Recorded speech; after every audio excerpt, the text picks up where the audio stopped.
কুষ্টিয়া শহরের celebrity engineer Tutul playboy পান্না মাস্টারের সব অপকর্মের সহযোগী। স্কুল ছাত্রী ক্যাপচার ছাড়াও তাদের রয়েছে লেডি হান্টিং, নানান ধরনের প্রোগ্রাম।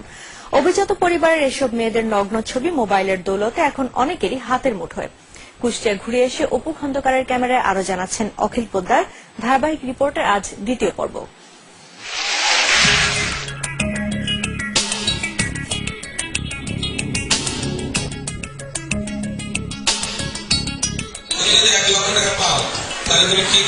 পান্না মাস্টারের সুযোগ্য শিষ্য ইঞ্জিনিয়ার টুটুলকে সাদা মনের মানুষ হিসেবেই জানেন কুষ্টিয়াবাসী। এসব অনুষ্ঠানের ফোঁকর গোলে টুটুল ইঞ্জিনিয়ার কবজা করেছে 100-রও বেশি মেয়ে। সাদা মনের মানুষের কালো অধ্যায় উন্মোচিত হওয়ার পর টুটুলের সহযোগীদেরও চিনতে শুরু করেছে সবাই।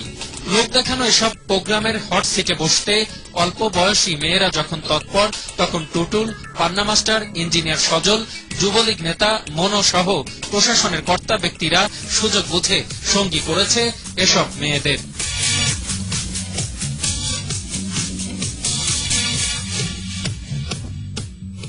ঘটনা যখন ঘটে তখন তাকে আমরা রাস্তায় দেখছি, তারপরে এখন থেকে পলাতক হয়ে গেছে। হাতে নাতে ধরছে, তারপরেও তাদেরকে কোনো শাস্তি হচ্ছে না। শিক্ষক তো বাবার মতো, তো এখানে এরকম করার কোনো মানে হয় না, তো অবশ্যই শাস্তির দরকার। আতঙ্ক ভিতরে একটা আতঙ্ক সব সময় থেকে যাচ্ছে। ওই স্যারকে ধরলে পারে, তারপরে সবারই ভয় লাগবে তখন।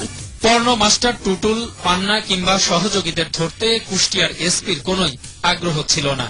এ ঘটনায় অতিরিক্ত পুলিশ সুপার অপরাধীদের ধরতে তৎপর হওয়ায় এক রাতের মধ্যেই তাকে বদলি করা হয় রংপুরে। তাই তো সাক্ষাৎকার দিতে গড়িমসি কুষ্টিয়ার পুলিশ সুপারের।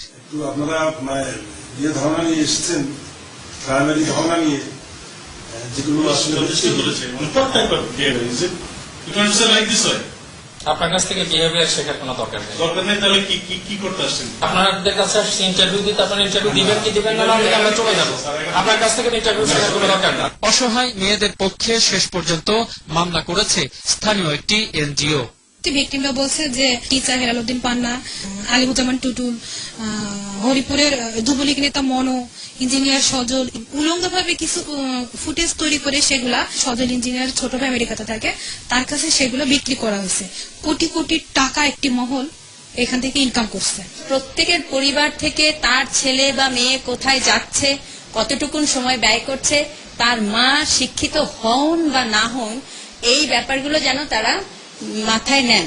অনৈতিক মেলামেশার দৃশ্য ভিডিওতে ধারণ করে ছাত্রীদের জিম্মি করার ব্যাপারটিকে রীতিমতো ফৌজদারি অপরাধ বলে গণ্য করে মানবাধিকার কমিশন। এটা কিন্তু একটি অপরাধমূলক প্রতারণা, যেটি ফৌজদারি একটি অপরাধ, এবং আমি বলবো যে আমাদের সাংস্কৃতিক পরিপ্রেক্ষিতে এটি হচ্ছে জঘন্যতম একটি অপরাধ। এটাকে প্রতিবাদ জানাতে হবে এবং এটাকে প্রতিহত করতে হবে। তাদেরকে শাস্তির কাঠগড়ে দাঁড় করাতে হবে, শাস্তির বিধান তাদের জন্য নিশ্চিত করতে হবে। বিভিন্ন শ্রেণী পেশার মানুষ তাই টুটুল, পান্না মাস্টার সহ অন্যদের অবিলম্বে শাস্তি দাবি করেন। অখিল পোদ্দার, 21 টেলিভিশন, কুষ্টিয়া।